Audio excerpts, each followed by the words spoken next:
Hello guys, this is your friend. We are back with a new fanfic.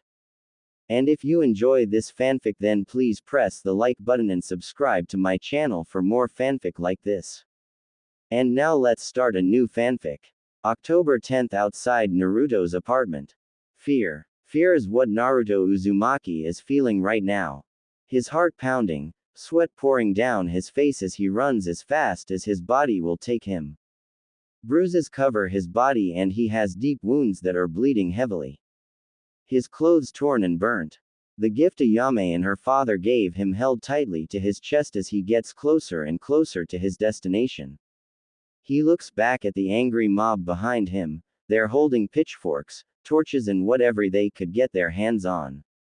One villager threw a rock at the blonde and struck him on his forehead. He cried out in pain as he fell to the ground, clutching his forehead as fresh blood streamed down his head going toward his mouth. He tasted the blood that ran into his mouth before spitting it out. He tried to get up and run away again, but someone grabbed his blonde hair before slamming his face into the ground.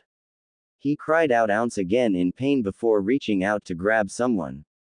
He gripped a woman's pant leg and looked her in the eyes before saying,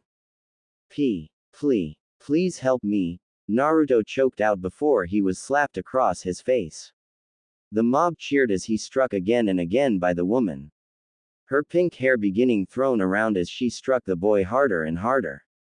Naruto's face felt numb and his left eye began to close then swell up. The woman stopped before kicking the boy in his stomach. "You do not get to plead or talk to me, demon. You killed my husband, left my daughter without a father," she yelled as she stopped her kicks. Naruto coughed out blood as he held his stomach. "I never killed anyone, let alone this lady's husband," Naruto thought. He slowly began to stand and face the crowd. They all had scowls on their faces as they advanced toward him. Naruto back against the wall as he started to breathe heavily as the mob got closer and closer to Naruto. He closed his eyes as fresh tears streamed down his face. "Look, the demon is crying," one villager shouted. "Good, let him cry, in fact," another one said before grabbing a metal pipe that had a jagged end. He advanced the young Uzumaki before he pulled the pipe back before plunging it deep in the boy's shoulder. Naruto thrashed in pain as he tried to scream, but the man held his hand over Naruto's mouth. Naruto's vision began to get blurry and he could feel himself getting weaker. As his eyes began to close, before he opened them widely as the pipe was ripped out of his shoulder, the pain waking Naruto up. He then stabbed the pipe in Naruto's leg, twisting it as he repeated the process on the other leg. Naruto could barely think as the pain grew stronger and stronger. The other villagers followed and began to beat Naruto to death. They punched, kicked, stabbed, slashed, burned and even branded the poor boy.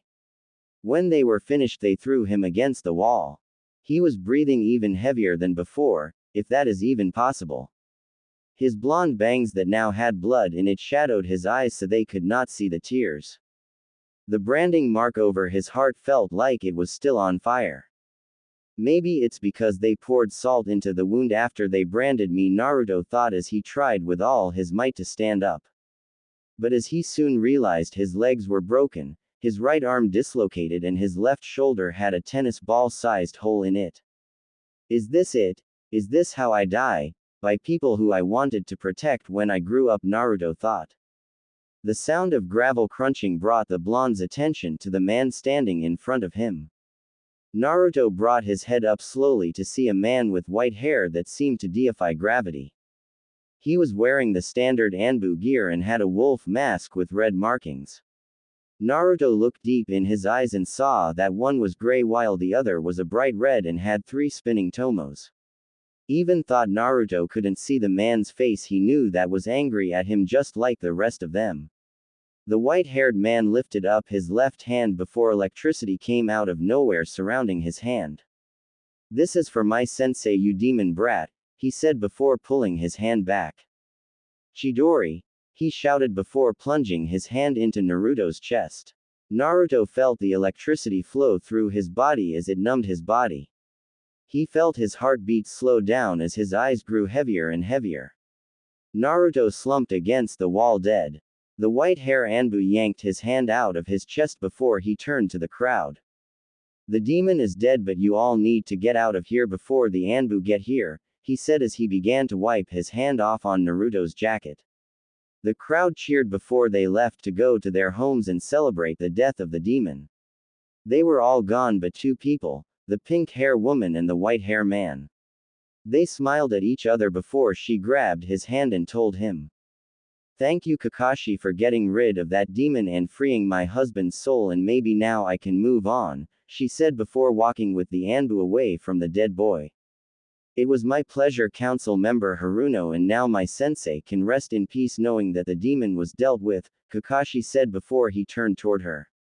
"Kakashi, would you like to join me during the festival, and please call me Sakuno," she said before grabbing Kakashi's arm and dragging him to the festival. The two of them had a great time at the festival, as did the other members of the mob that attacked Naruto. "Okay then Sakuno-chan," Kakashi said. Sakuno blushed as she led him through to a disc-tossing game. They all enjoyed themselves and drank until the pass out, knowing that the demon was dead. Or so they thought. Inside of Konohagakure, on top of a mountain stood a man with long white hair. His hair seemed to flow in the wind as he looked down at the village. He had two blue streaks across his face and his eyes shined amber. The moon illuminated what he was wearing. He wore a white kimono and hakama, armored boots, and a long flowing sash, with the latter two suggestive of Chinese, also share similar, with a spiked rim, with the addition of Chinese vambraces and armored gauntlets, as well as layered spiked pauldron on each shoulder. He wears a parted pelt that extends from both shoulders and trails behind him as he walks, representing the two streaks of fur running down the back of his yokai form. His white hair is only seen in a very high ponytail. The tessaiga and tenseiga are worn at his waist, while the soanga is worn across his. Man turned his head toward Naruto's apartment as the smell of blood hit his nostrils. He smirked before he leapt off of the mountain that had four faces carved into it before he vanished toward the source of the smell. He appeared before a boy that looked like he has been tortured. He brought two fingers up to his neck and he barely felt a pulse. He lifted the boy up by his hair and gasped when he saw the whisker marks on the boy's face. He then scowled and let go of the boy's hair. Doing some quick hand symbols, he fell next to the boy unconscious. In Naruto's mindscape, the raw smell of a sewer was what was waiting for the man as he woke up. He looked around before he heard two voices. He began to walk toward the voices in hope he would find what he was looking for. As he walked closer to the noise, he noticed that there were pipes that grew larger as he walked deeper in. The voices kept getting louder and louder until he was in front of a blonde boy and a giant gate with a seal on it. He scowled when he realized what the seal did for the boy. He walked up to the boy and placed his hand on his shoulder. The flinched under his touch and put his hands up to defend himself. "Please don't hurt me, I don't know what I did," the blonde pleaded with the white-haired man. "What is your name, boy?" My name. Yes, your name. Naruto. Uzumaki," the blonde said before straightening his back, puffing his chest out and pointing his thumb at his chest, "and I am going to be the next Hokage, believe it." "And Uzumaki, huh, then I guess you and I are related," the white-haired man said as the boy's eyes widened. "I have a living relative, I can finally have a family," Naruto thought as tears built up in his eyes. He rushed to the man, grabbing his cloth as he cried into his robes. "Stop crying, and do you know what is behind this gate?" the man said as he looked down at Naruto. Naruto shook his head as he was trying to figure it out himself.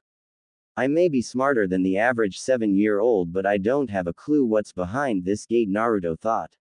Suddenly a pair of crimson-red eyes and razor-sharp teeth appeared out of the darkness. It gave off an evil but powerful chakra. "Come close to the gate, child," the voice said. Naruto cowered behind the white-haired man. He turned toward Naruto and grabbed him by his arm.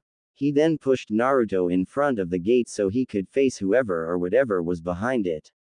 "Stop being afraid, Naruto. Uzumakis don't fear anything," he said as he put his hand on one of his blades just in case.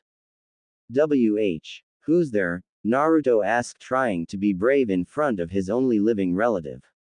He got closer to the gate and peered into the darkness. It was quiet for a while before three claws shot out of the space between the bars, almost impaling the young Uzumaki. Naruto fell to the floor as they started laughing at him. How can you be an Uzumaki if you can't stand up to me? Mother's beast form, it's pitiful, the voice said as venom dipped out of every word. The white-haired man was about to intervene, but Naruto stood up and yelled, "Shut up. What did you say to me, worm?" The beast said, daring Naruto to say it again. I said shut up, I am sick and tired people picking on me and hurting me for stuff, Naruto said as he got even closer to the gate. Maybe you're not a lost cause, Naruto thought before looking behind the boy and saw the one person it feared. Inu no Tashio Uzumaki, the beast said before it put its head down, bowing to Inu. Naruto turned to Inu and thought, why is this beast bowing to my relative? The beast then looked at Naruto before shouting, brat, you bow before the Demon King. After shouting, torches shot out huge flames, and for the first time Naruto could see what was behind the cage. It was a fox with blood-red fur that matched his crimson eyes, but what caught Naruto's eye was that behind the fox was 9 tails thrashing around, matching his anger. Inu then walked up to the gate before changing his eyes from amber to crimson. You will not speak to my Mago like that, Kyuubi, Inu said in a demonic voice. The Kyuubi cowered in the sudden change in his king. Naruto looked at Inu in awe. This is my Ojichin, but why is he not old looking? Naruto thought as he looked Inu over. To Naruto he didn't look a day over 29. As Naruto kept thinking about why his Ojichin was so young looking, he failed to notice that Inu and the Kyuubi were having a discussion. After they finished and came to an agreement, Inu turned to Naruto. Naruto, Inu said, snapping Naruto out of his trance. Naruto then shook his head before looking at his Ojichin. Yes, Ojichin, Naruto said before he saw the smirk on the Kyuubi's face. Naruto didn't like the way the fox smirked at him. Why did the villagers try to kill you? Inu said. Naruto looked down at the ground as he raked his brain for a reason why the villagers might want to kill him. Sure, he played pranks on them and sometimes he stole food, but that was only when he was really hungry. When he couldn't find a good reason why, he looked up at his grandfather and said, I don't know, Ojichin, I only stole food when I really needed it, and maybe I played some mean pranks, but I never killed anyone like they said I did, I promise, Ojichin. Inu looked at the Kyuubi before looking back at his grandson. He sighed before crouching down to Naruto's level. He placed his hand on Naruto's shoulder and gripped it firmly. They tried to kill you because they fear you, Naruto. They fear your power as they did your mother Kushina and me. Naruto, you come from a long line of demons. Your mother and her 2 brothers were the princes and princess of the demon world, and I was the king with my 3 wives as my queens. We could destroy buildings with a single thrust, lay waste to mountains with a wave of our tails, and destroy villages with a blast. But we grew too powerful, and so the humans found a way to suppress our power. They created seals, and with those seals they split us from our true forms. They called us Jinchuriki and said that now that we didn't have our full power we could be killed. But they were oh so wrong. I, along with my family and army, laid waste this world for years and years until I figured out how to break these seals, and I did. I freed everyone who had a seal on them but my son, Inuyasha, and my daughter, Kushina. They wanted to stay half demons so they could raise a family. Quote. Inu paused as he looked at the Kyuubi before taking a deep breath and continuing, but they couldn't because the humans once again attacked us. They poisoned me so I couldn't warn my children. They found Sesshomaru first and they somehow sealed all his power up and then killed his wife, then him. Next Inuyasha, he was with his daughter when they attacked him. They hung his daughter and wife in front of him before chopping off his head. Then came my wives, while I was being treated for the poison when they came in. My wives put up a fight but in the end they died trying to save me. The humans thought that they had killed me when they stabbed me in the heart with my own blade, but they stabbed me with a blade that can't kill. After I was healed I rushed to find Kushina and get her to safety, but once again I was too late.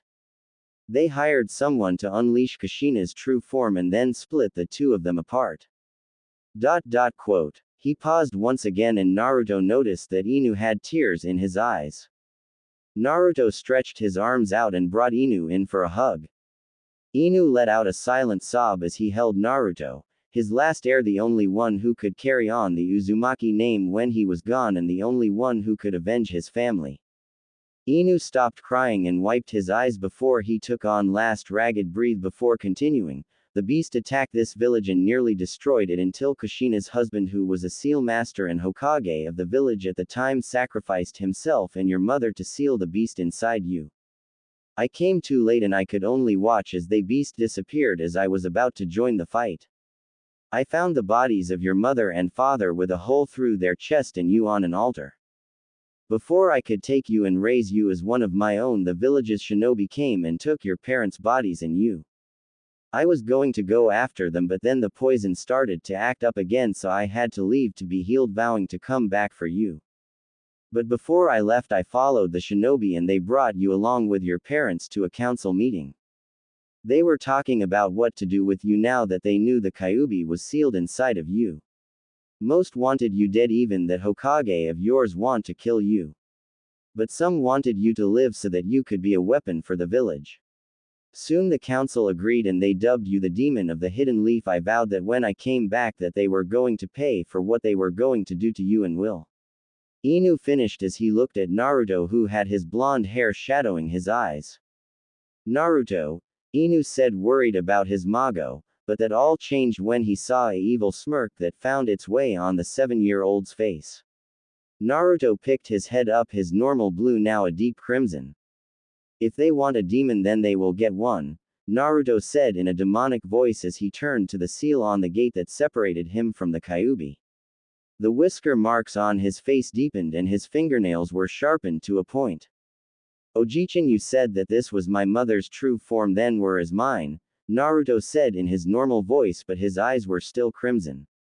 Suddenly another voice, another figure appeared next to the fox.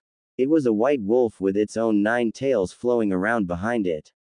It had red eyes just like the Kyuubi.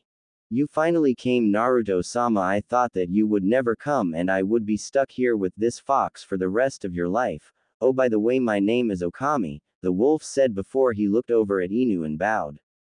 I am sorry that you and I couldn't speak for so long, and I'm that I will leave you when the fox and I fuse and Inu-sama gets rid of this seal, Okami said as he tried to smile at the boy, but it came off as an evil grin because of the fangs that he had. It's okay, so I'm glad I met you and at least someone cared about me even if it was for a short time, Naruto said as he placed his hand on top of Okami's head. Inu came up to the gate before doing some hand symbols and saying demon style, demon fusion jutsu. Then 2 bright red lights came out of Inu's hands and rushed toward the 2 giant demons. Goodbye, Naruto, Okami said. Yeah, see you in the other world, kid, Kyuubi said before he and Okami were pulled together as their bodies were glowing white. As the light dies down, there stood a white wolf with red streaks in its fur with 18 tails flowing behind it. When it opened its eyes, it saw that were a dark red, almost black. But the wolf didn't stay there long as Inu did more hand symbols before saying demon style, almighty seal destroyer. Then fire shot out of Inu's hands and engulfed the gate in roaring flames. Naruto had to shield his eyes as the flames grew too bright for him to look at. When the flames died down, Naruto looked at the gate to see that the seal was gone, and then the gate swung open. The wolf walked out before I began to glow red as it got closer to Naruto.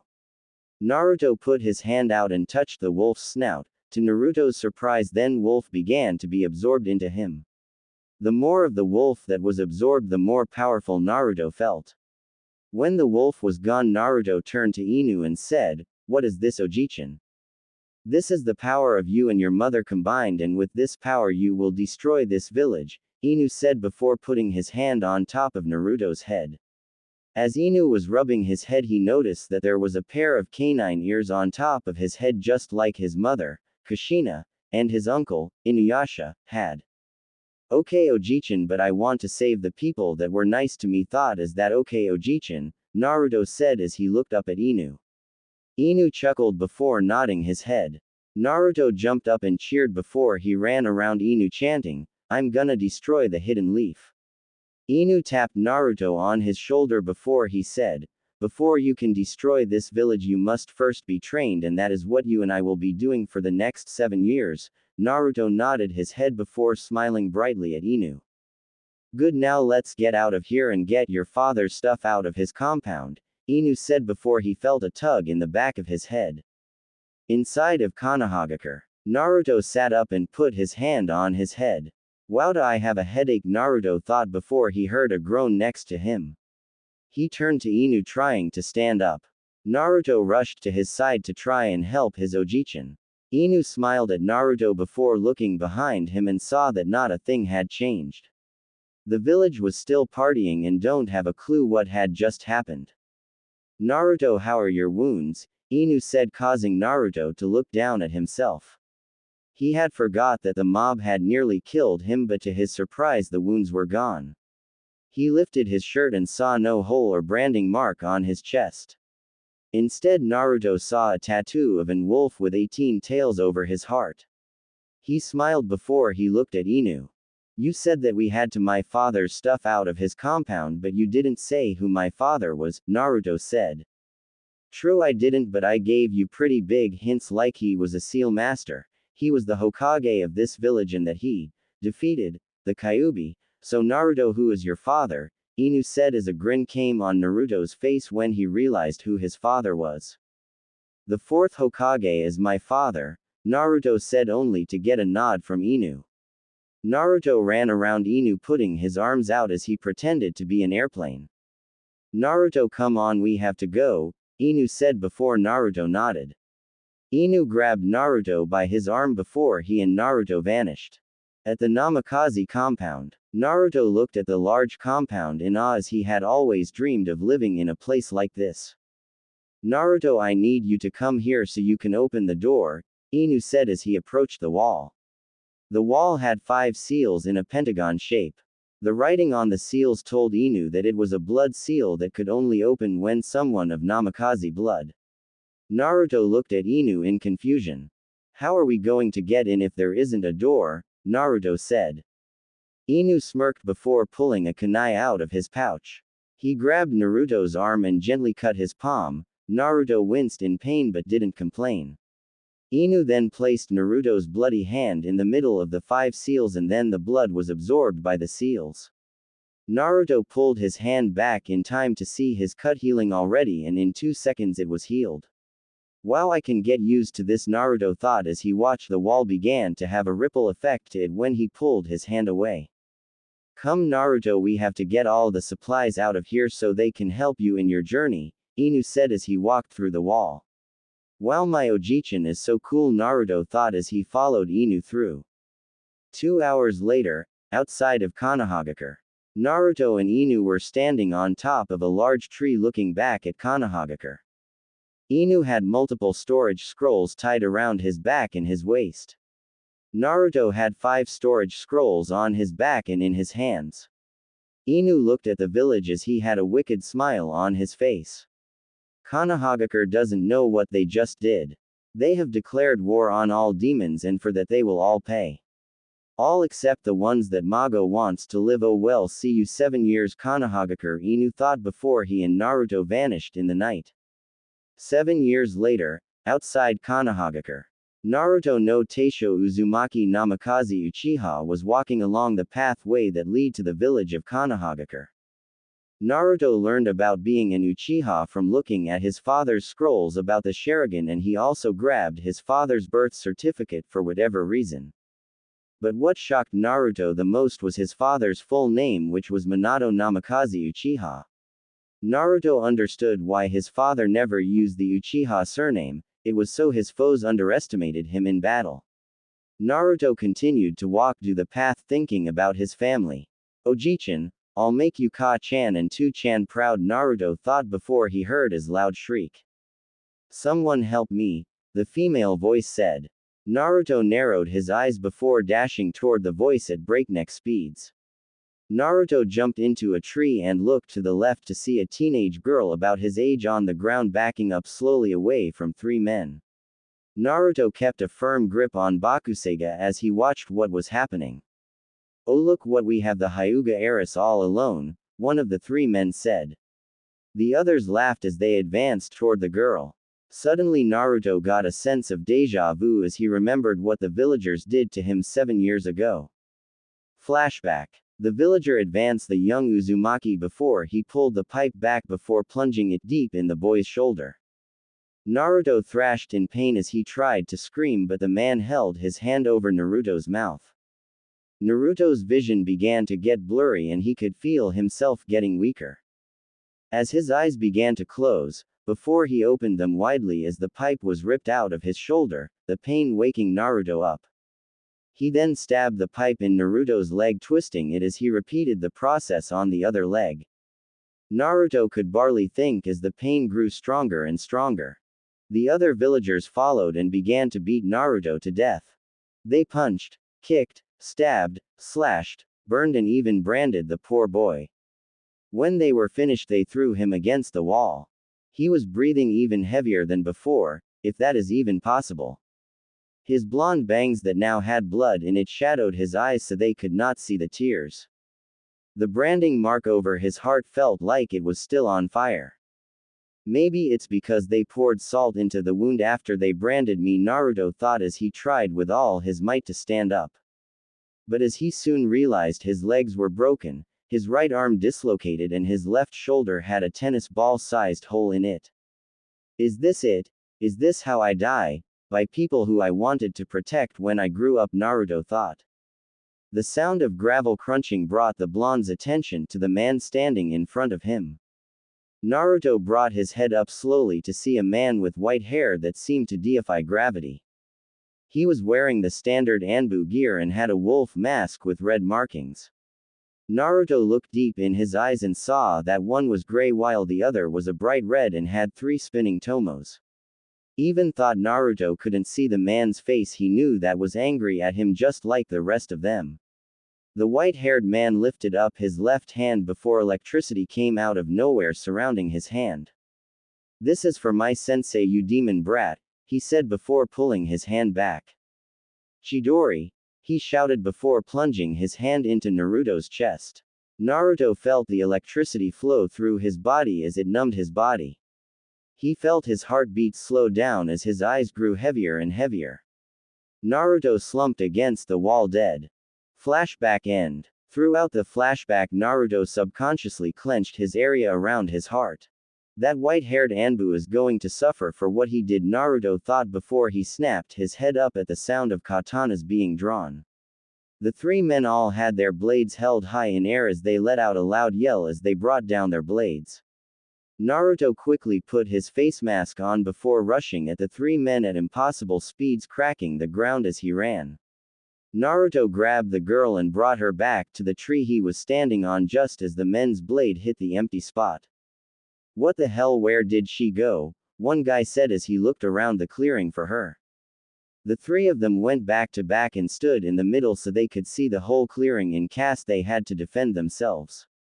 "Where the hell did she go?" one guy thought as he began to sweat along with his partners. Naruto smirked as he could see the faces from a safe distances thanks to his advanced eyesight. "Good, they're scared, but I wish they would be a little bit stronger than this. I mean, they're shinobi for Kami's sake," Naruto thought before letting his claws extend. Naruto then jumped into the air before landing 10 feet away from the 3 men. "Who the are you?" the tallest ninja said. Naruto smirked before taking off his shades and letting them see his blood-red eyes. "Who am I? Well, to you I'm the Grim Reaper," Naruto said in a demonic voice. The 2 ninjas beside the tall one tightened their grip on their swords before disappearing. Naruto jumped back just as their blades struck the ground. Suddenly they both had huge gashes on left shoulder. They screamed out in pain before another gash was found on their stomachs. They fell on their knees, clenching their stomachs. Naruto appeared behind the 2 and shouted, "Blades of blood." Naruto thrusted his hand forward as multiple blood-red crescent-shaped waves flew toward the 2 defenseless ninja. The waves cut into their skin, making blood spurt out of the wounds. They were about to fall to the floor and bleed out, but before they could, Naruto came, shoved both his hands through their stomach and out their backs. While going through, Naruto grabbed their intestines and broke their spines. He then proceeded to yank his arms back and drop their intestines. The two ninja fell to the ground as they felt their life slipping away from them. With the last bit of their life, they watched as Naruto brought his foot up before stomping on their heads, cracking their skulls and splattering blood and pieces of skull and brain everywhere. Naruto then turned his head toward the last ninja, who was shaking from watching what happened to his friends. Tears began to fall down his eyes as he realized that he did nothing while his friends were being demolished in the fight. His vision began to get blurry as he tightened his grip on the katana in his hands. Brock, Kevin, you two died because of me, he said to himself, but Naruto heard with his enhanced hearing. Naruto once again smirked behind his mask as he tightened his grip around Bakuseiga. Maybe I'll kill this guy with your sword, Ka-chan, Naruto thought before the last ninja rushed at him, sword held high in the air. Bastard, I'll kill you for what you did, he yelled as he ran faster toward Naruto. He got closer and closer before he swung his sword, aiming for Naruto's neck. It was silent for a moment, so you could hear the two thuds of his head and body hitting the ground, but in separate locations. Naruto looked at all their foreheads and saw that they were from the hidden cloud village. Naruto then walked away while putting Bakuseiga back in its sheath. He then jumped into the tree that he left the girl in and analyzed her for the first time. Naruto was thankful that his Ojichin gave him this face mask to hide his blush he had on his face when he saw her appearance. Her hair is in a short, leveled Heim cut style just above her forehead, with chin-length strands framing her face. She wore a cream-colored hooded jacket with a fire symbol on the upper right and left sleeves and fur around the cuffs and hem, with navy blue pants. Naruto placed his hand, which he cleaned the blood off of with a rag, on her face, gently caressing it. The girl then subconsciously moved her face deeper in his hand before slowly opening her eyes. Naruto couldn't get those eyes out of his head. They were white with a tinge of lavender, but what got Naruto's attention was that she had no pupils. Naruto snapped out of his trance when he heard the girl gasp before realizing that their faces were inches apart. Naruto pulled away before putting on his shades covering his now blue eyes. The two were silent for a while, then the girl broke the silence by hugging Naruto and saying, "Thank you for saving me." She began to blush as she felt the muscle on the silk material on Naruto's suit. For Naruto's suit, think Snake Eyes from G.I. Joe, but instead of a helmet he has shades and a face mask like Kakashi's. Naruto slowly hugged her back before saying, "You're welcome, but what did those guys want with you?" She looked down at the ground before turning her eyes toward Naruto. "They wanted my Kekkei Genkei, that only the Hyuga clan can have the Byakugan," she said before swinging her legs back and forth. Naruto thought for a moment before saying, "If only the Hyuga clan can have Byakugan, and from what those guys said is true and you are the heiress to your clan, then why are you not under protection?" Naruto turned to her just in time to see her wipe tears that were threatening to fall. She shrugged her shoulders before saying, "I ran away. They didn't want me there. They would say that I was too nice and that made a Hyuga weak. They said that my sister should be the heiress instead of me, and my father, being the clan head, agreed, but my mother stopped him. She would always stop him. But when she died, my father finally could get me out of the position of heiress, so before he could tell me the news, I left, took all my stuff and left last night. I didn't even graduate from Ninja Academy yet, but even if I did, then it wouldn't matter. My father would still make my sister heiress and the whole clan would be able to act out on their hatred for me," she finished before sighing heavily. "She's kinda like me," Naruto thought before he looked toward the village behind him. Naruto. W. What? My name is Naruto. My name is Hinata, she said, stuttering at a few parts. Naruto stood up before saying, "All right, let's go." Naruto held his hand out to her. "Where are we going?" Hinata said. Naruto sighed before saying, "To Konohagakure, that's where." She shook her head before standing up. No, I will not go back there and live with those people, Hinata said, turning her back to Naruto. Naruto thought for a moment before saying, okay then, live with me. What? She asked, her face turning red. She turned to Naruto, who was cracking his neck and back. Yeah, I live all alone since my Ojichin left and you don't live at your house, so live with me, Naruto said before looking at her. She put her head down to hide her blush that was deepening by the second. We just met and her wants me to live with him, Hinata thought before she began to get lightheaded. Her vision began to get blurry before she started to fall backwards out of the tree. Naruto saw this and quickly jumped out of the tree and landed on the ground in time to catch her unconscious body. She passed out and I don't even know where her back is, Naruto thought before he started to look at around the clearing for her bag. After a while he found in a tree. That's just great, how the hell am I going to get up there without leaving Hinata unattended? Oh wait, I know, Naruto thought before he placed Hinata gently on the ground. He put his fingers together in a plus-cross formation and said Shadow Clone Jutsu. Instantly another Naruto appeared in a puff of smoke. The Naruto clone picked up Hinata while the real Naruto walked up the tree and grabbed the bag. After making sure it was secure on his back, he backflipped off the tree and landed next to his clone. After the clone of Naruto handed Hinata back to his, the clone was dispelled in a puff of smoke. After making sure that Hinata, her bag and his 4 swords were secure, he began to jump from treetop to treetop, getting closer to one place he wanted to destroy. At the gate of Konohagakure, Naruto landed in front of 2 of the Leaf Shinobi.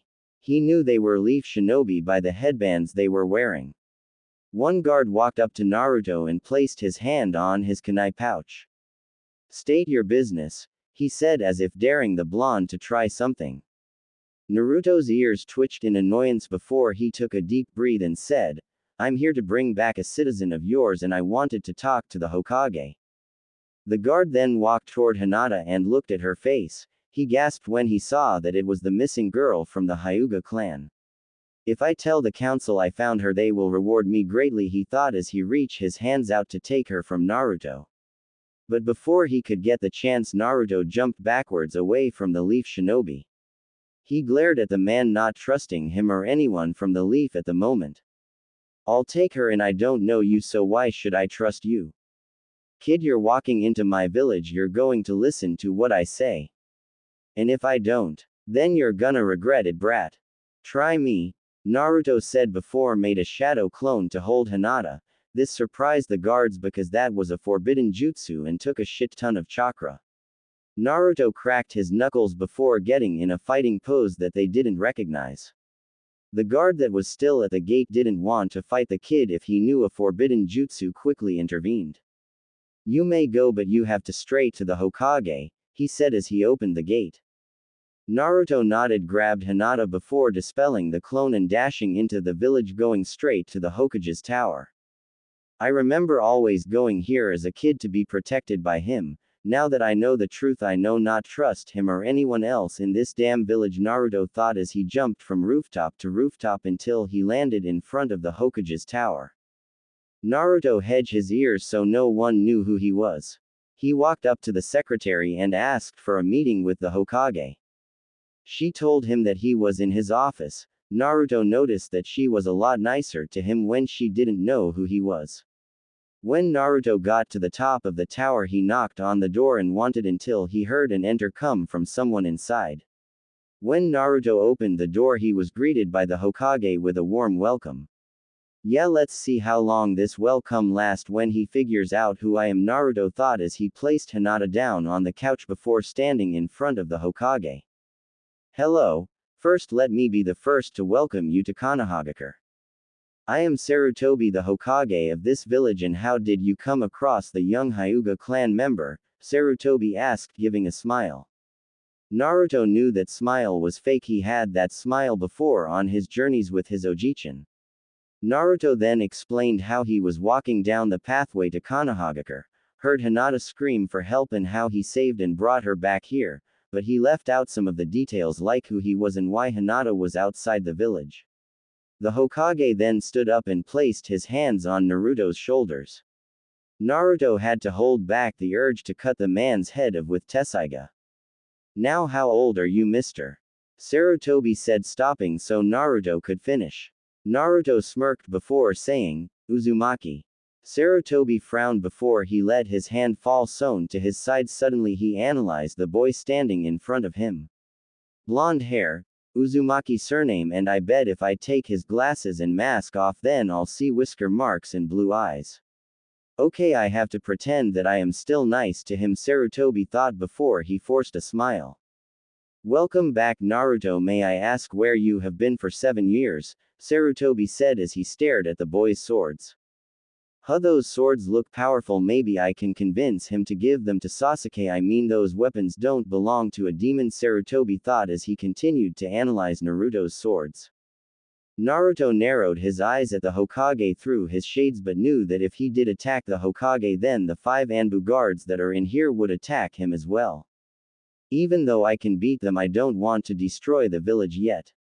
No, I want to become an elite Anbu and then take them down, because if I become Konohagakure's strongest ninja then there will be no one that will be able to even attempt to save the village, Naruto thought before he grinned at his plans.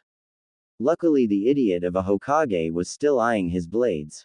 Hokage-sama, Naruto said through gritted teeth as he hated giving this idiot respect. I was with my Ojichin for the past 7 years and I want to become a leaf shinobi, so can I join the academy? Sarutobi thought about this for a long time.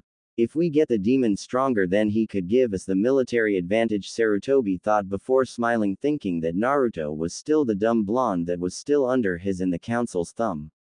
Sure, Naruto, just give the teacher this note at the academy and you can take the Genin exam, Sarutobi said as he handed Naruto the note. Just as they were finishing up, Hinata began to move around, signaling Naruto that she was about to wake up. Naruto crouched in front of her as she began to open her eyes. She soon began to blush as thoughts started to race through her head about the blonde ninja. Come on, Hinata, we have an exam to take, Naruto said as he held his hand to her.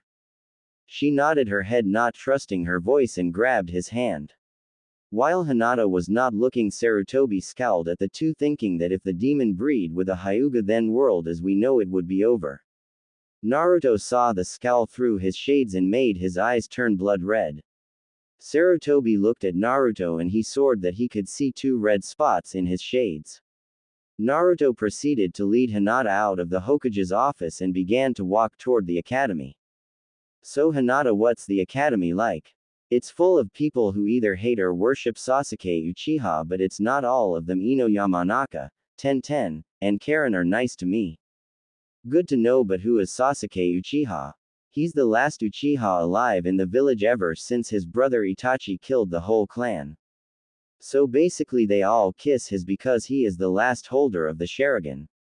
Yeah, but how did you know about the Sharingan? Because I am an Uchiha and I have a Sharingan. No way, prove it, Hinata said, not believing a word he said. Naruto shrugged before taking off his shades and activated his Sharingan. Hinata activated her Byakugan to see if it was a fake, but to her surprise it was real. Wow, so you really have it? Yeah, but it's not fully mastered yet, there is another level to it. Why are you telling me all this stuff about you? I don't know, I just feel like I can trust you. Oh, Hinata said before the academy came into view. Hinata began to walk slower than was before and Naruto noticed. He slowed down as well as he wanted to continue talking to her. So are you walking slow because we have an exam or because you're afraid of what people are going to say to you? I'm afraid that when you met everyone else then you will leave me to be someone else's friend. Oh, that's not going to happen, Hinata-chan, Naruto said, not noticing the chan suffix that he added to her name. Hinata-chan, he called me Hinata-chan, Hinata thought as she walked faster toward the school. Naruto noticed this and put his hands behind his head and walked up so he was right next to her. Hinata, you do know that you have to drop your bag off at my house, right? Naruto said before he threw her the bag. Hinata gasped, forgetting all about her bag. She turned about to run to put it away but then remembered that she would be living with Naruto and she didn't know where he lived. Naruto-kun, she said, blushing at the kun suffix that she added at the end. Yeah, I don't know where you live at. Oh yeah, give it here, I'll go and place it in the spare bedroom, Naruto said before he summoned a shadow clone. He took the bag out of Hinata's hands and gave it to the clone. The clone then jumped in the air before rushing toward the Namikaze compound. Alright, let's go, Naruto said as he opened the door for Hinata so she could walk in first. Hinata blushed as this was the first time that any male was nice to her. She thanked him before she guided them toward their classroom. Hinata stopped at the door, took a deep breath and knocked on the door. The door slid open to show a man of average height and build. He has brown hair that he kept in a ponytail, dark eyes and a scar that runs across the bridge of his nose. He wears the standard Konoha shinobi outfit complete with forehead protector, sandals, and flak jacket. His sleeves are also rolled up about 1/4 way. He frowned when he saw the newcomers. He recognized Hinata Hyuga, but the blonde he didn't know. Why does this kid seem familiar, he thought as he racked his brain for names. He was deep in thought before Hinata's soft voice broke him from his trance-like state. What? I said I'm sorry we're late, but we are here to take the exam. That's quite alright, but the blonde can't, he doesn't have the knowledge or the skills to do the exam, he said as he ushered Hinata in the class and tried to close the door, but it was stopped by a foot in the door. Naruto then handed the teacher the note from the Hokage before he had a chance to yell at him. The teacher took the note, read it over before pocketing it. Okay, well then, I am Iruka Yumino, your sensei for the day, Iruka said before sticking his hand out in a friendly gesture. Naruto looked at his hand before walking past him and into the classroom. Iruka was baffled that he just ignored him and shook his head before entering the class. Iruka noticed a couple of things when he entered the class. One, that almost every girl was staring at Naruto. 2, that almost every boy was glaring at Naruto, Sasuke included, and 3, that Kiba Inuzuka was walking toward Naruto. Oh great, now I have to go get a nurse if Kiba is going to do what I think he's gonna do, Iruka thought as he hurried out of the class going toward the nurse's office. Kiba stood in front of Naruto, much to the girl's disappointment. Naruto noticed Kiba but paid no attention to him. After a full minute of being ignored, Kiba slammed his hands on the table. Everyone jumped beside Naruto and Sasuke at the sudden noise. Kiba got in Naruto's face and said, "Who are you? What are you doing in my seat and why are talking to my girl?" Naruto looked up at Kiba before resting his head on Hinata's shoulder. Hinata then blushed at the sudden contact and thus making some girls glare at Hinata. Kiba, being the short-tempered idiot he is, tried to pull Naruto out of his seat.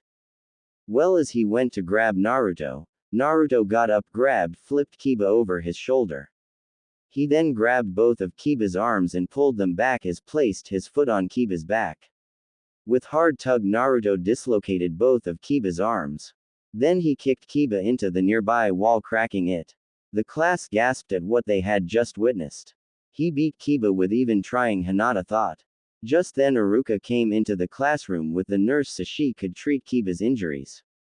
So does anyone want to tell me what happened? Iruka said while crossing his arms. Suddenly everyone started talking, Naruto, Hinata, Ino, Karin and Tenten included, but it was to each other so they could get acquainted with each other. The 4 girls began to develop a small crush on Naruto.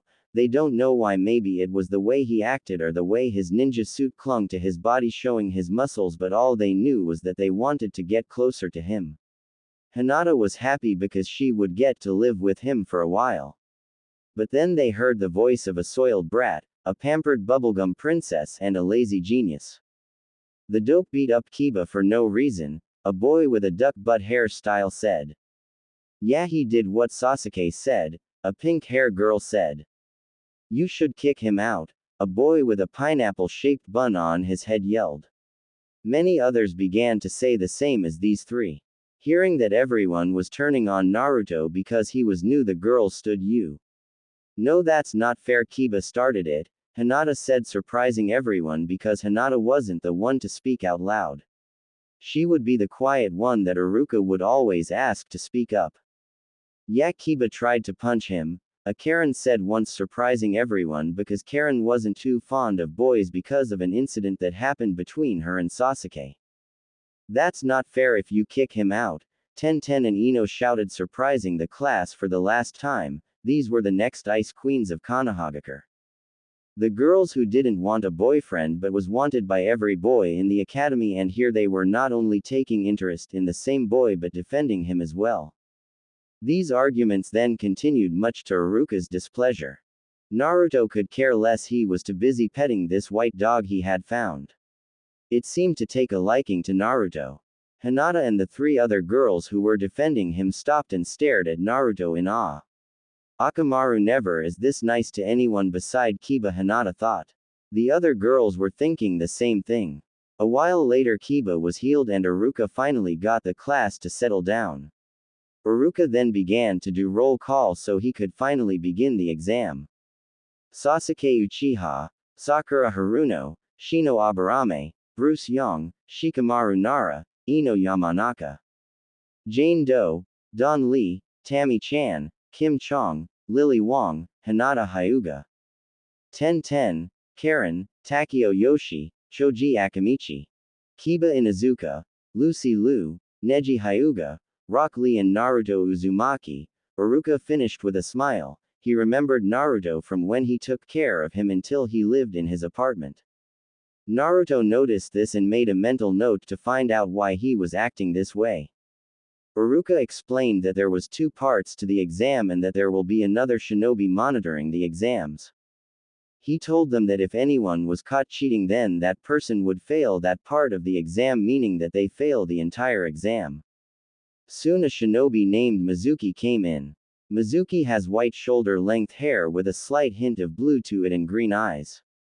He wore the standard attire of the Konoha nin before his defection, which included flak jacket and forehead protector that he wore like a bandana. Mizuki handed the exam booklets to each student and told them they had an hour to finish. While the students were taking the test, Mizuki was looking for a student he could use to get something for him. Maybe I can get the Uchiha to do it. Nah, he doesn't listen to anyone beside the council. How about that new kid in the back? He finished his test pretty quick. If he fails, then I could get him to steal it. But the new Hyuga heiress may be the best candidate. I mean, she must want to get a higher than heiress as soon as possible, so I'll tell her that if she learns a forbidden jutsu, then she could get a seat on the consul. Yep, I use her as my puppet and then me and Hayate can get our rewards from the master. I'll trick the dumb girl and get away scot-free, Mizuki thought as he sent a smile in Hinata's direction. Naruto saw this as well and narrowed his eyes at the man, though no one could see Naruto do this, but Mizuki felt uncomfortable all of a sudden. Soon everyone finished their test, and when the hour was up, Iruka and Mizuki collected the papers and Iruka began to grade them. After 10 minutes, Iruka announced the top 4 scorers. Naruto Uzumaki 100 out of 100, Hinata Hyuga 99 out of 100, Sasuke Uchiha 99 out of 100 and Karin 98 out of 100. When Iruka finished, most of the female population in the class started complaining. No way that anyone is better than Sasuke-kun, Sakura said. Yeah, he probably cheated on the test, make him do it again, Lucy said. My Sasuke-kun is the best, nobody can beat him, Jane said. What do you mean you're Sasuke-kun, Jane? Kim said. Then all of Sasuke's fangirls began to argue about who Sasuke belonged to. Naruto got annoyed quickly and got out of his chair and walked toward Iruka.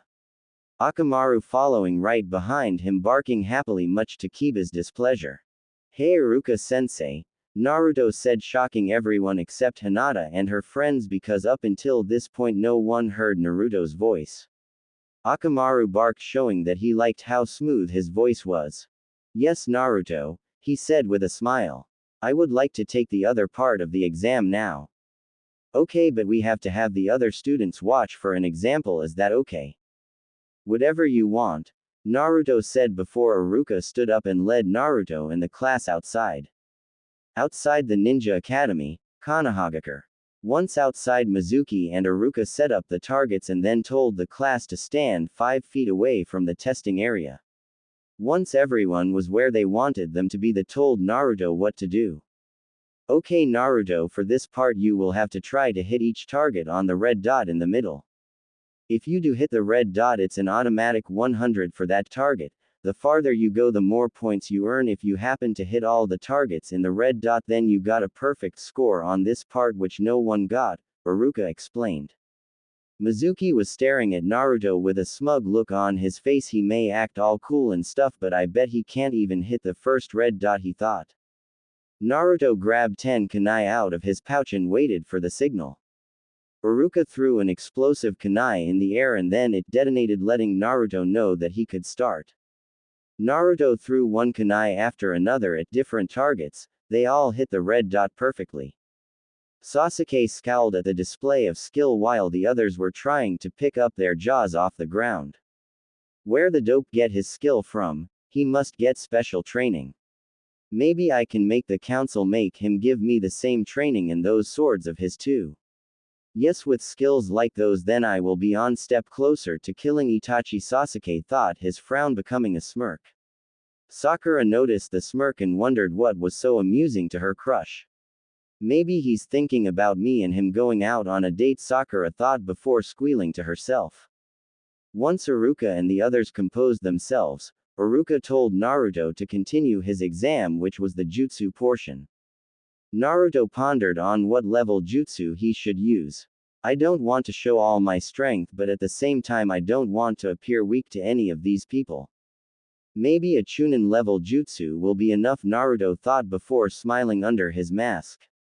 He turned to Hinata, Ino, Karin and Tenten and sent a wink in their direction, thus making said girls blush.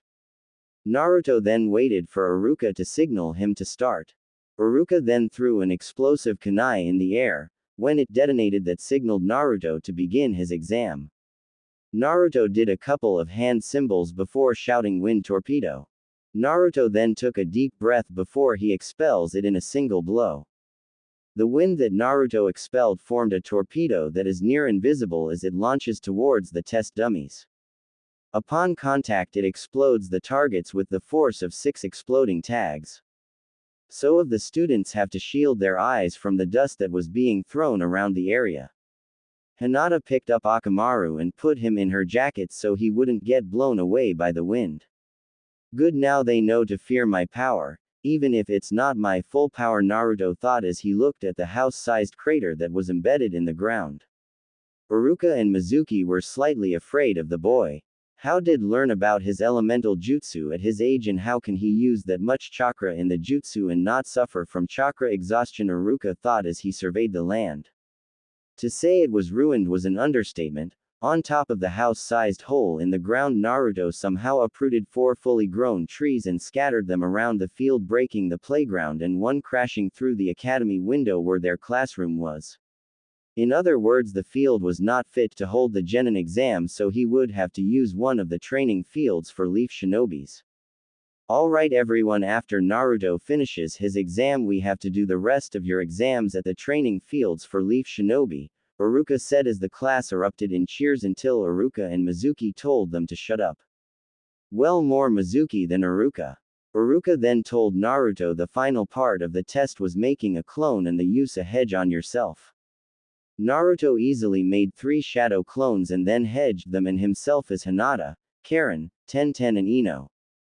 Iruka was impressed because of Naruto's hedge. It was a perfect replicate of the original and he had no practice. I wonder what other abilities that Naruto has hidden in that mind of his, and there's no telling what those swords of his do, Iruka thought as he stared at the boy.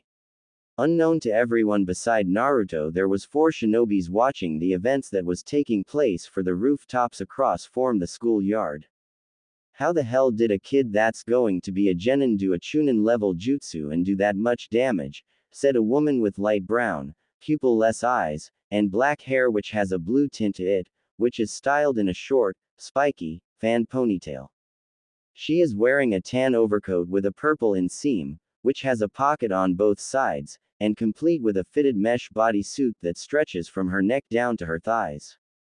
She wears a dark orange mini skirt, as well as a forehead protector, a small pendant that looks like a snake fang on a thick cord rather than a chain to prevent it from being easily torn off in combat, a wristwatch, and pale gray shin guards. She also wears a dark blue belt around her waist that connects to her skirt that has an appendage-like sash. I don't know Anko-chan, but all I know is that this boy is something else, answered a fairly tall and light-skinned woman of slender build. She has long, black, shoulder-length untamed hair, and very unique eyes that are red in color, with an additional ring in them. She wears makeup consisting of red lipstick and purple eyeshadow. Her outfit consists of a red mesh armor blouse with only the right sleeve visible. Overall, this very broad material resembles bandages with a pattern on it similar to those of rose thorns. Her hands and upper thighs are also wrapped in bandages, and she wears the Konoha forehead protector and regular shinobi sandals. Well, he's alright in my book, Kurenai-chan. I mean, look how Akamaru is acting around him. Plus this kid treats him better than Kiba does. I swear it's like Kiba doesn't want Akamaru anymore, said another woman in a crouched position. This woman had long brown hair which she wears in a ponytail with 2 locks of hair framing her face and large, black eyes. She also wears a light shade of lipstick and has the traditional fang-like tattoos of the Inuzuka clan on both of her cheeks, in addition to a tattoo on her upper right arm that resembles a flower. She's wearing a form-fitting variation of the Konoha flak jacket which doesn't have any chest pockets, and she keeps the front of her jacket unzipped, exposing her cleavage. She also wears a pair of form-fitting shorts cut just above the knee, bandages just below her tattoo, and wrist warmers. So Hana-chan seems to like him, and so do Kurenai-chan and me. So what about you, Yugao-chan? Anko said as she turned to the lone Anbu who was staring at the boy. Why does he seem so familiar? The Anbu as she watched the lone boy petting Akamaru while he watched the rest of his class finish their exams. She smirked as she realized what he was doing. He's analyzing them, trying to find their strengths and their weakness. I bet he will use the information he gathered for a later date, she thought. She stood up and let the light hit her body. It showed a young woman with straight, purple hair reaching down to her waist, and brown eyes, and a shade of red lipstick. As an Anbu member, Yugao had a porcelain mask resembling a cat with 3 red stripes, 1 vertical stripe on the forehead and 2 horizontal stripes, 1 on each cheek, strapped on her waist. She also wears the standard Anbu uniform, consisting of black and gray armor, metal arm guards, and a katana strapped to her back. She has the signature Anbu tattoo on her right shoulder. He has a hidden talent that he doesn't want anyone to know about yet, Yugao said, and the others agreed, stating that it seemed like he was holding back a lot. Just as they finished talking, Naruto turned his head and faced their direction. He then stood up, made sure Akamaru was safely in his arms before he disappeared in a red flash. Suddenly the girls felt a blade at their throats and a small blade at the base of their spines. They all cursed at themselves for leaving their guards down, especially Yugao. I am an Anbu, I should never let my guard down, she thought as she continued to mentally scold himself. Suddenly the girls were turned around to face the kid they were just watching staring at them without his shades on. His cold blue eyes peering at them, they could tell that they held much pain and anguish, more than they have seen in their lives. No, why are you 4 lovely ladies watching me from afar? Naruto said as looked at each and every one of them. Why should we tell you? Anko said before she felt the pressure of the blade increase on her throat. Anko-chan, we don't know anything about this kid, Hana said as she tried to calm her raging friend down. Well, I guess that you 4 aren't getting out of that position until one of you talks, Naruto said as he sat on the ground as he placed Akamaru on top of his head. Akamaru then yawned as he went to sleep for a while. 5 minutes later, after Kurenai tried to once again use another genjutsu on him only for it to not affect him, she cracked. Okay, fine, I'll tell you why we were watching you, she said, surprising the other 3 females. Naruto raised an eyebrow. He didn't think that she would break first, he thought that Anko woman would. We were first watching the 4 girls that you were talking to today, Hinata, Ino, Karin, and Tenten. Well, while we were watching them, we noticed that they would begin to subconsciously flirt with you, so we wanted to see what you had that other boys didn't. So here we are now captured by a kid who's not even a genin. Kurenai finished before she felt the blade leave her neck. She turned to see that Anko, Hana, and Yugao were as free. She felt her kek and she was surprised to see blood on her hand. I didn't even feel the blade cut me, she thought. You know, rank isn't everything. There could be a genin who could the strongest ninja alive but just doesn't want to be targeted by anyone, so he keeps his rank low so no one will know his true strength. And do you know why? Because everything is based on rank, and so enemy ninjas will underestimate him and pay the price for it. Remember these words. Oh, and by the way, you should get those cuts checked out, they are dangerously close to your jugular, Naruto said before he disappeared with Akamaru in a flash. Naruto returned just in time to see the girls do their portion of the exam. He noticed that they are very skilled and had a lot of hidden potential. Maybe I can convince them to help me in the destruction of Konohagakure, but it will take a lot of time and I will have to earn their trust and friendship. Plus those four are pretty cute, maybe I could take them all out for something to eat tomorrow and get to know them better, Naruto thought as he continued to play with Akamaru. Naruto looked at Kiba and saw that he could care less about the fact that Akamaru was playing with Naruto. With any luck, Akamaru may just follow Naruto home and leave me alone. I never wanted him, but my mother insisted that I get a puppy. Puppies are weak and I want a strong dog. Maybe I could get that black wolf that nobody in the entire clan can befriend, Kiba thought with a smug smile. After finishing the exam, Iruka congratulated the students that passed and told the ones who didn't either study more or to practice on their ninja skills. Iruka then gave the passing students their Konoha forehead protectors, much to Naruto's displeasure. He didn't wear it on his forehead because he would look similar to a white hair Anbu he was going to kill. He tied it around his left arm before walking out of the academy doors. Tenten, Karin, Ino and Hinata coming out next. They all stopped at the steps of the school and watched as the parents took their children home to either celebrate or help ease the pain. Soon only the 5 of them were left. They all decided to go to Naruto's house. He didn't care as long as they didn't go into the study, basement, attic and his room.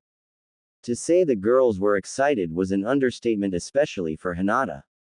Being known as the next Ice Queens, it wasn't easy making friends. Boys only wanted to be their friend so they could brag that they could tame the next Ice Queens. Girls hated them because they got most of the boys' attention. It was hard for them, but then they met Naruto, the only boy their age that didn't want to date them for bragging rights but just wanted to be friends for now. Namikaze compound. After the long walk, Naruto approached the wall with the seals on them and reopened the ripple effect with a single touch. He motioned for the girls to follow him as he walked through the wall. The girls were hesitant at first, but after Hinata went through they followed. What they saw when they came through was amazing. There was a fountain in the center of the compound surrounded by rare flowers of all types. Ino ran toward the flowers and examined each one. This is a jade vine. The jade vine is a rare woody vine native to the tropical rainforests of the Philippines. It is a member of the pea and bean family and is closely related to kidney beans. The plant carries claw-shaped flowers which grow from hanging trusses. They can reach up to 3 meters in length. The flower's color can vary from blue-green to mint-green. The species has proven extremely difficult to propagate, and is considered an endangered species due to the destruction of its habitat and a decrease in natural pollinators, Ino said, spitting out information like crazy. She gasped as she looked toward the next batch of flowers that was growing from a vine on the side of the compound. Corpse flower. This fascinating flower is found mainly in low-lying tropical rainforests of Indonesia. This is one of the world's rarest, most endangered and largest flowers, and it can reach a total width of over a meter. The Rafflesia's survival is totally dependent on a specific vine called the tetrastigma vine. As the Rafflesia is a bodiless, stemless, leafless, rootless parasite, it requires the vine for nourishment and support. It is also a carrion plant, which means that it releases a pungent rotten flesh smell when in bloom to attract flies and carrion beetles to aid in pollination. Once in bloom, the flower will only last about a week before dying. Ino said as she observed and educated the group about each rare flower she saw.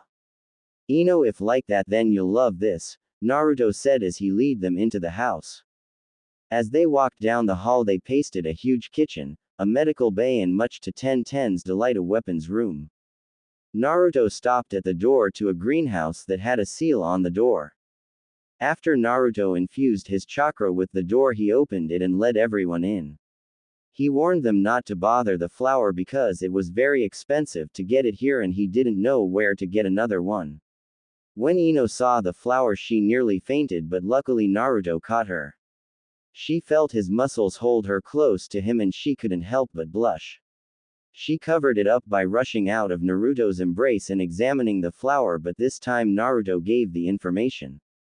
The ghost orchid is a fascinating rare plant that was presumed extinct for almost 20 years, only recently did it rear its head again. The plant is so rare because it is basically impossible to propagate.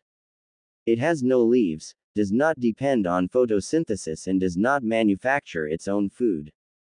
Like the lady slipper, it needs a specific fungus in close contact with its root system, which feeds it.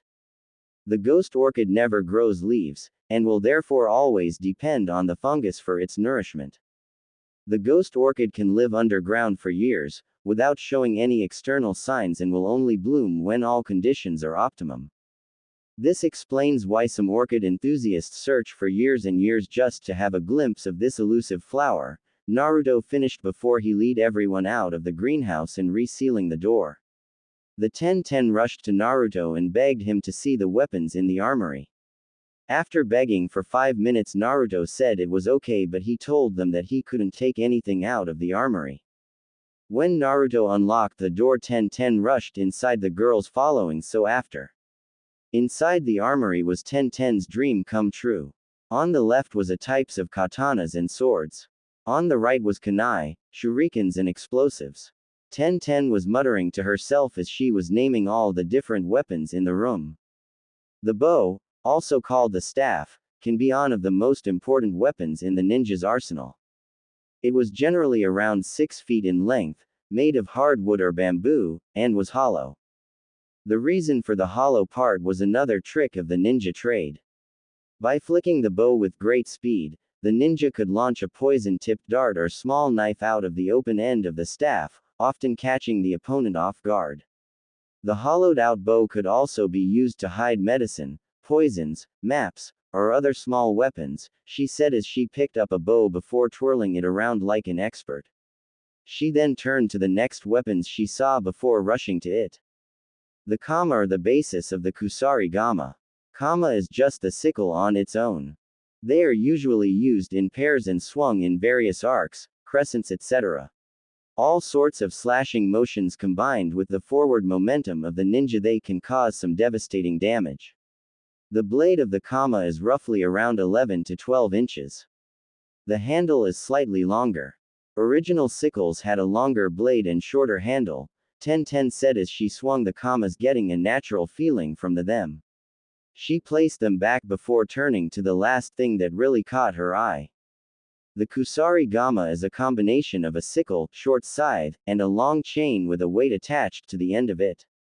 The sickle end was used in a slashing or stabbing motion, as well as used to block and hook opponents' weapons. By holding the chain portion of the weapon, the sickle could be swung around to get a greater reach with it. The chain portion of the weapon was most often used for trapping an enemy or their weapon. Once tangled up with the chain, the ninja could finish him off with the sickle. This was a weapon the ninja invented out of farming tools they used and easily available. She said as she was starting to get lightheaded as she kept turn every second as she was about to fall she fell into Naruto's arms. Tenten's face turned bright red as she looked into his deep blue eyes and couldn't utter a single word. "You okay Tenten-chan?" Naruto said making her blush even more. He called me Tenten-chan. Yes, Tenten thought before nodding at Naruto's response. She tried to find something to change the point of interest from her to something else. Naruto-kun, where did you get your sword's form? Tenten said, blushing a deeper shade of red because she added the kun suffix to the end of his name. Naruto didn't mind Hinata called him Naruto-kun as well. He placed Tenten's feet on the ground before pulling out one of his blades. At first glance, when not in use, the Tessaiga appeared to be nothing more than a battered katana with a heavily chipped and rusted blade with the hilt's fabric tearing away. When transformed, the blade turned into an oversized dog's fang, fitting for its name. The cross guard turned into a large patch of fur similar to a dog's also. In the later chapters and episodes, the blade not only became slightly larger, but changed colors and transformed according to the abilities it absorbed. The sword's sudden transformation both shocked and intrigued the girls. The Tessaiga, also known as the Sword of Earth, the Tessaiga was created from the fang of the Inu no Teisho. He created it to protect Izayoi, Inuyasha's human mother. It is capable of destroying 100 demons with a single stroke, using the Kei's no Kizu and the Bakuryuha. In his will, the Inu no Teisho left the Tessaiga to his youngest son, Inuyasha, who was my uncle. Naruto said as he placed Tessaiga back in its sheath. He pulled out another blade, but this one looked like a normal katana. This is the Tenseiga, also called the Sword of Heaven. The Tenseiga was created from the fang of the Inu no Teisho. It is capable of reviving the dead of 100 beings, whether demon or human, with one stroke. Tenseiga cannot cut the living but can cut spirits and the living dead. In his will, the Inu no Teisho left the Tenseiga to his eldest son, Sesshomaru, who was my other uncle, Naruto said before putting that sword back in its sheath. Naruto slowly pulled out the next sword. As it came out of its sheath, the blade gave off a green chakra. It was simple katana, but Naruto knew better than they did. This is Bakuseiga. It was Kushina Uzumaki's signature weapon once she acquired it. The sword is the polar opposite of the Tenseiga, as it has an immensely strong power with the ability to eradicate and decompose any organic material that its blade comes in contact with, nullifying any regenerative capabilities while doing so. The blade itself is the manifestation of Kushina's own poison claws and her true demonic powers and abilities. Kushina was my mother, Naruto said as he stared at the blade for a while before he put the blade back into its sheath. Then Naruto did something none of them expected him to do. He put his hand up before pulling his face mask down, letting the girls see his handsome face. Hinata and Tenten were thinking along the lines of that his whisker marks were adorable, while Karin and Ino were thinking that he looked really hot. The reason I am telling you all this is because I feel like I can trust you and I have never felt like I could trust someone since. Quote. Naruto stopped and Karin could have sworn that she saw a tear in his eye. She then walked over to Naruto and pulled him in for a hug. Slowly Naruto wrapped his arms around her, pulling her closer.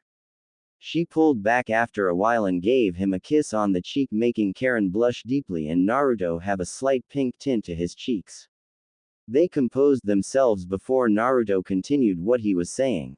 The reason I told you about my sword's previous owners because I am what they were.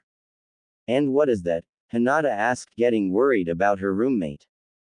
I'm a demon, Naruto said as his eyes turned red and his whisker marks deepened as his voice got demonic at the end, his ears unhedged and twitching on the top of his head. Naruto looked at the four girls waiting for them to run away and tell the villagers.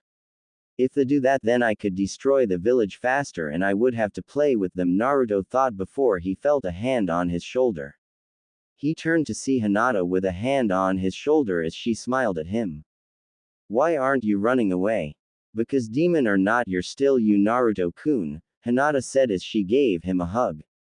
She said exactly what Ojichin said as when he was training me. Naruto thought as another tear came from his eye as he remembered his lessons for Inu. I stopped, took a deep breath and controlled his emotions. He turned and saw that it was getting dark, so Ino, Karin and Tenten would have to go home.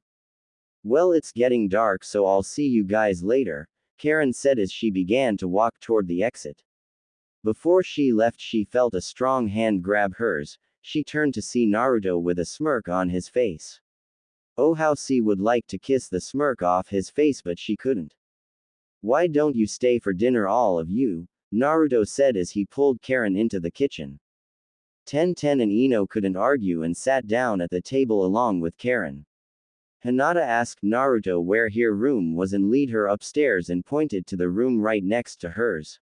She thanked him before he went into his room to change out of his ninja clothes. He put on a pair of pajama bottoms and a muscle shirt before he left his room.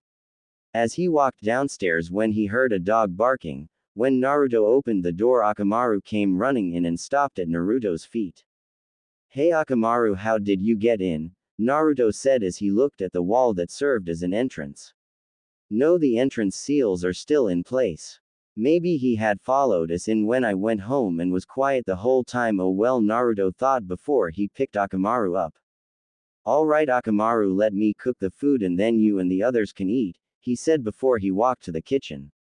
On his way there he began to hear a very interesting conversation. Namikaze compound, Konohagakure. Naruto leaned against the closed kitchen door after telling Akamaru to be quiet so he wouldn't get caught, but just to make sure they didn't know he was there he put a silence seal around him and Akamaru. With his advanced canine hearing he could hear everything the girls were saying. So what do you all want to do about Naruto? Karin said as she looked at the three girls in front of her. They suddenly looked up with a confused look on their faces. What do you mean? Ino said. Karin sighed before looking at the door to make sure he wasn't there. After checking she said, I mean, what do you all want to do about our crush on him? Outside the door you could see Naruto with a smirk on his face, while inside the girls had a blush on their faces. Ino was the first to speak after the long period of silence. ID. Don. Don't KN. No W. What why? You're talking about, Ino said. Her blush deepened as she was embarrassed that she was stuttering. Ino, don't act like you don't, you're stuttering for Kami's sake and you never stutter, Karin said as she put her hands on her hips. Hinata was simply playing with her fingers as she thought about what she just heard. If the others have a crush on him, then I may lose the chance at being happy with someone I care about. No, I won't lose to them, I will win Naruto-kun's heart. Even if they look more attractive than me, I will show Naruto-kun the real me. Maybe tomorrow I can ask him to go over to Ichiraku's for some ramen, Hinata thought with a smile while Karin and Ino argued about Naruto. So what if I like? It's not like he is going to return the feelings. You never know, he might. What about you, Karin? What about me? How do you feel about him? I feel the same way I felt about Sasuke Tem before I found out he was an asshole.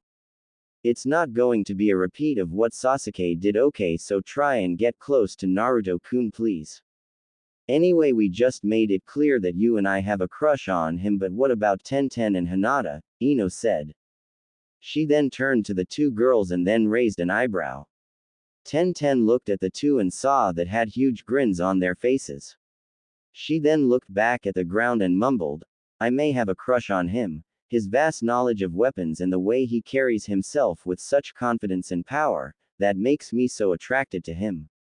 Oh, and the way his blue eyes shine in the sunlight, Tenten said before her. Karin and Ino sighed dreamily. Leave it to you, Tenten, to find weapons knowledge hot, but with that one out of the way. Hinata-chan, what do you feel when you're around Naruto-kun? Karin said as she smiled at the former heiress. Hinata picked her head up and she stared at her best friends. A heavy blush formed on her face as she tried to think of a way out of the situation. What? Think about Naruto-kun as, she said before looking around the room. Her blush went away as she realized the room was missing said blonde. What were as Naruto-kun? After she said that, they all paled while looking at the door. Outside, Naruto silently cursed before he dispelled the seal before quietly picking up Akamaru and bolting down the stairs. When the door opened, Karin looked around before sighing in relief. It's okay girls, he wasn't there. Who wasn't there? Naruto said next to her with Akamaru laying on his head sleeping. Karin yelled and jumped backwards into the kitchen, making the other girls stand up and check on her. Naruto-kun, you asshole, why did you do that? I didn't do anything, I simply walked down the hall and you didn't hear me. It's not my fault that you didn't hear me, Naruto said as he picked her up off the floor, but he pulled a little too hard and Karin ended up pressed against his chest, their faces inches apart.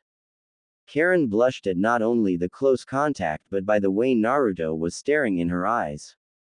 He lifted his hand to brush a strand of red hair out of her face as he softly caressed her face. He leaned forward to get closer to her, but instead of going to her lips he placed his lips near her ear before whispering, I will never hurt a pretty girl like you, however Sasuke Tem did, do you understand? Karin shivered before nodding her head. Naruto then smirked before walking to the kitchen and began cooking the food. Karin was still in the same spot with a dreamy look on her face while Tenten, Ino and Hinata were staring at the redhead with furious faces. They wanted to be held like that, but they knew that he was probably making sure she was okay. They all sit down in a chair while they waited for their blonde crush to bring the food. Sunagaker. On top of a beige building looking over a vast ocean of sand was 3 teenagers. The 2 of the 3 were female while the last was male. The shortest girl had fair skin and long, spiky, red hair with a striking resemblance to his mother. She has pale blue-green and has no distinctive pupils or eyebrows. She has 2 very notable traits in her appearance. Firstly, she has tanuki-like black eye rings, having them since her birth. Secondly, she carved the kanji, love, I, on the left side of her forehead, having it since a tragic event. Her forelocks are parted from the left side, making the kanji more visible. She was wearing black full-body suit with t-shirt-like sleeves, 3/4 length legs, and an open neck.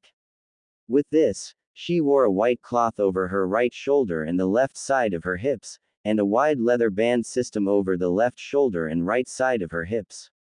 With this leather band, she carried around her gourd that contains sand. She also wrapped her black forehead protector over the band. The tallest boy wore a black, baggy, full-body suit with a red and yellow circle on the front. He also wears a black hood which covered his head completely, and had cat-like ears and his forehead protector on his forehead. On his back was something wrapped in cloth, but there was brown hair, fur poking out of the wrapping. He also wears gloves and carries his puppets on his back. The second girl in the group had teal eyes and blonde hair, which is gathered into 4 outfit consists of a single light purple colored, off-the-shoulders garment that extended to halfway down her thighs, with a scarlet sash tied around her waist. In addition to incorporating fishnet worn over her shoulders and legs, specifically on her right calf and her left thigh, she also wore her black forehead protector around her neck. On her back was a giant black folding fan. These 3 are Gaia, Kankuro and Temari, the children of the 4th Kazekage and Suna's Sand siblings. They were some of Suna's best shinobis and will help with the invasion of Konohagakure. Gaia, when did father say we were going to invade Konohagakure? Kankuro asked nicely so he didn't piss his sister off. Gaia continued to stare out in the distance before she turned to face her brother. Kankuro had fear welling up inside of him as his sister's eyes stared into his. Kankuro could see the bloodlust in them and he didn't like that they were being aimed at him. Temari was sitting on the roof not caring what happened to Kankuro because of a prank he did to her earlier. Kankuro, that man is not my father. My father wouldn't send shinobis to try to kill me or use me as a weapon. That man is the Kazekage, he is my leader, nothing more nothing less, and if you ever refer him as my father again I will kill you without any remorse, understand? Gaia said in a monotone voice as sand seeped out of her gourd and tightened around Kankuro's throat. Kankuro nodded before the sand retracted from his throat and went inside Gaia's gourd. Kankuro began to cough and tried to get his breathing back to normal. Temari smirked at her brother's misfortune before standing up and facing Gaia. Gaia, when do we invade Konohagakure? The Kazekage never told us, Temari said as she pointed her and then a coughing Kankuro. Gaia sighed before looking up at the moon. I heard one of the guards say that we are to invade Konohagakure during the Chunin exams, she said in the same monotone voice before feeling sleepy. She quickly shook her head trying to brush the sleepy feeling away. When that didn't work, she slapped herself, thus getting rid of the sleepy feeling. Tamari looked worriedly at her sister. You should ask Chio to fix your seal so you can get some sleep, Tamari said as she placed her hand on Gaia's shoulder. Gaia tensed at the sudden sign of affection, but then she composed herself and brushed Tamari's hand off her. I know they don't find out until the Gaia retrieve mission, but the way I wanted this story to go needed them to know who sealed Shukaku inside of Gaia. I don't want to talk that old hag, beside this is the only way I can talk to mother, Gaia said as the venom she had at the beginning of speaking lessened as she mentioned their mother. Tamari nodded understanding just as Kankuro finally got his breathing under control. He stood away from Gaia to lessen the chance of provoking her. She would never do that to Tamari though. Gaia and Tamari have a closer bond than all three of us do, Kankuro thought as he glared at his youngest sibling. What do you think Naruto-kun is doing right now, sister? Tamari said as a slight blush came on her face at the thought of their fiancé. Gaia sighed dreamily at the thought of the blonde before she said, I don't know, but what I do know is that he's going to get an earful for not visiting. I mean, it's been 2 years. I'm beginning to think that he's up and forgotten about us. Kankuro stared at his two sisters in shock. This was the first he heard of them have a fiancé, and this was the first time that he had ever seen Gaia and Tamari act so girly. After sighting in silence for a couple more minutes, Gaia stood up.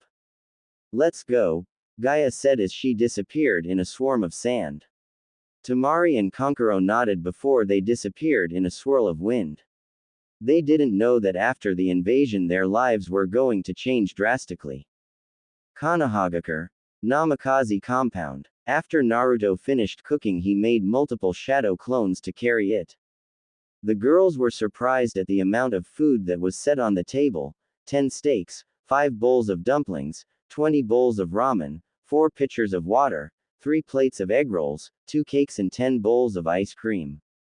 Before Naruto sat down, he grabbed a steak and gave it to Akamaru. The wolf pup then barked in happiness before digging in, as did Naruto. He placed 3 steaks and 15 dumplings on his plate, then grabbed 10 bowls of ramen before pouring water into a large glass cup. As he was about to dip in, he noticed that the girls were staring at him in awe and slight disgust. Karin was the first to speak up. Naruto-kun, are you really going to eat all that food? She asked. He simply nodded before explaining why. There are 2 reasons why I eat so much. 1, because I have a large appetite, and 2, whatever I eat give me more energy so I can train for longer time periods. The girls nodded before wondering how much chakra does he have if he needs this much food to supply energy for it. Hinata was the first one of the 4 to grab a bowl of ramen, then the others followed. They were very surprised that the food tasted good. They would have never thought an enigma like Naruto would be such an amazing cook. Naruto-kun, this food is amazing. Where did you learn to cook like this? Tenten said as she continued to eat dumpling after dumpling. Ino and Hinata nodded their heads as their mouths are full of ramen. They all enjoyed the food and was soon finished, all but Karin. Naruto noticed this and he gave her a concerned look that didn't go unnoticed by the redhead. Karin leaned over to Naruto and told him that she would like to speak outside. Naruto nodded before he got up, excused himself and Karin, and walked out the kitchen door, Karin and Akamaru following behind. Once outside, Naruto led them to a small pond that was located in front of the compound. What did you want to talk about, Karin-chan? Naruto said as he sat on the grass. Karin sat next to him while playing with Akamaru's fur. She sighed before turning to Naruto. Naruto, what would you say if I said that you weren't the only Uzumaki alive? Karin said as she continued to play with the wolf pup's fur, making Akamaru's tail wag. Naruto looked at her as if unimpressed. If you are saying that you're an Uzumaki, then I already know. How? It's simple really. Only Uzumakis have red hair and a temper like the one you unleashed on me in the hallway. That was your fault, Baka. See, there's that famous Uzumaki temper, Naruto said before he picked up Akamaru, placed him on his head. Where do you all live at? Naruto said. Karin was too busy staring at his face that was illuminated in the moonlight to hear what he said. What? I said, where do you guys live at?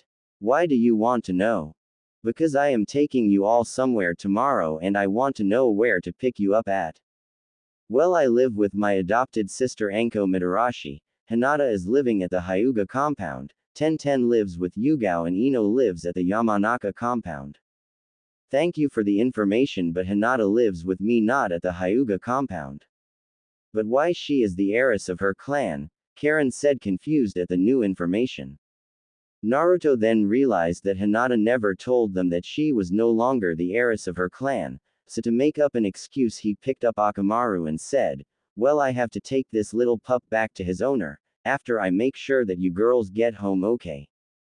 With that he began to walk back inside, Karin following behind him. After dinner, Naruto, Karin, Hinata, Tenten, Ino and Akamaru journeyed to the homes of the three girls, it smoothly for the most part. Ino's dad was angry that his daughter was out with Naruto but held his tongue in front of his daughter. To make the situation harder for Inoichi to control himself, Naruto gave her a kiss on the cheek, making said girl have a very heavy blush. Tenten accompanied Naruto, Hinata and Karin after Tenten saw that Yugao was not home. So when Naruto knocked on Karin and Anko's door, Tenten was surprised to see that not only Yugao was there but Kurenai as well, and they were all sporting matching bandages on their necks. Yugao-chan, what are you doing here? Aren't you supposed to be home? Tenten said. Yugao turned and looked at the two girls but noticed someone behind them. Tenten-chan, I was just about to go home, but who is the blonde behind you? Yugao said. Tenten and Karin turned to Naruto and moved to the side so the three girls could see him. As soon as the three ice queens saw Naruto, they drew their kunai, then threw them at Naruto at breakneck speeds. Naruto jumped back and flipped into the street to avoid the kunai. Anko rushed at Naruto with her fist back, then she threw a barrage of punches that Naruto dodges without any problem. He then grabbed Anko's arm mid-punch and hit her in the stomach with an open palm strike. She flew through the air only to be caught by Kurenai. At that moment Yugao rushed at Naruto and engaged him in an advanced taijutsu battle. Every punch and kick Yugao sent Naruto's way he would easily dodge or block it. Karin, Tenten, and Hinata were shouting for them to stop. They were about to join in to stop them but was stopped as they fell on the ground asleep. Behind them was Kurenai with her hands coming to her sides after casting the genjutsu on the girls. Akamaru ran in front of the knocked out girls and growled at Kurenai before he began to bark at said red-eyed woman. The barking got Naruto's attention as he turned his head to see the unconscious bodies of his friends. Under his shades Naruto's eyes turned red in anger and he grabbed Yugao's arm, stopping her from punching him with that arm. She tried to yank her arm out of his grasp but it was futile. He then tightened his fist before slamming it in her gut, sending her through the open door of Anko and Karin's apartment. Anko, who had just recovered, had to duck to avoid being hit by the rapidly moving body of Yugao. Hearing a crash from inside her house, she glared at Naruto before grabbing a kunai. Naruto, who left all his swords at home, picked up a kunai off the ground before getting back into a fighting position. You don't want to do this, Naruto said as he didn't want to hurt the girls, but if push comes to shove he would. Anko snickered at his comment before she rushed at him. Naruto sighed and readied himself.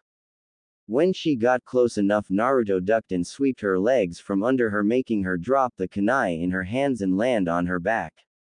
Naruto twisted before flipping in the air so he could land on top of her. Anko looked up to see Naruto above her with a kunai at her neck. She looked past his and a smirk grew on her face. Kurenai appeared behind him with her own kunai in her hands pointing at Naruto's back. Naruto smirked as well before pulling his mask up and disappearing in a red flash, surprising Anko and Kurenai. They looked all over before suddenly they felt a sharp pain on their sides. Looking down, they saw two Narutos with their fists stretched out, striking them in the ribs. Naruto then disappeared again before the girls were hit over and over again. When Naruto stopped his attack, the girls woke up as Anko and Kurenai fell to the floor. They were about to rush at Naruto to see if he was alright, but Yugao jumped out of the house with her katana drawn. She swiped at Naruto multiple times, but none of her swipes connected to her target. She was breathing heavily as she tried very hard her very best to hit him, but to her surprise he wasn't sweating. Not even a change in his breathing pattern. This enraged her that her skills were being dodged so easily, so was about to swipe one last time but was stopped when her hand was grabbed. Yugao turned to see Tenten and Hinata holding her arm in place. Yugao looked at Anko and Kurenai to see Karin helping them with her limited knowledge of medical jutsu. Why are you stopping me? Yugao asked when she finally put her arm down. Tenten and Hinata looked at her before looking at the blonde Jenny that was standing in front of them. A blush crept up on their faces. They tried to explain but couldn't, at least not in front of Naruto. You see, Hinata began. We stopped you. Tenten continued. Because Naruto is. Hinata and Tenten said. Karin stood next to them after helping Anko and Kurenai and finished the sentence for them. Naru-kun. Yugao sighed at the girls before glaring at the blonde Jenny. Okay, we will try and not kill each other, Yugao said. You wish you three were strong enough to kill me. I didn't even break a sweat, Naruto said, making Yugao, Anko, Kurenai, Karin, Tenten and Hinata to scream. What? Naruto looked at them confused before he rolled his eyes and he thought girls are so confusing. 1 minute they're helping you and the next they are trying to kill you. After everyone calmed down, apologizes were shared. Naruto bind the girls farewell and Naruto followed Akamaru as the wolf pup lead him home. To Naruto's surprise and amazement, Akamaru lead him to the Namikaze compound instead of the Inuzuka compound. Looking down at the wolf, Naruto said, do you want to stay with me, boy, instead Kiba? Akamaru's response was him running around Naruto barking happily. Okay then, let's go home, Naruto said as he walked through the gate with Akamaru on his head, starting a new bond between the two.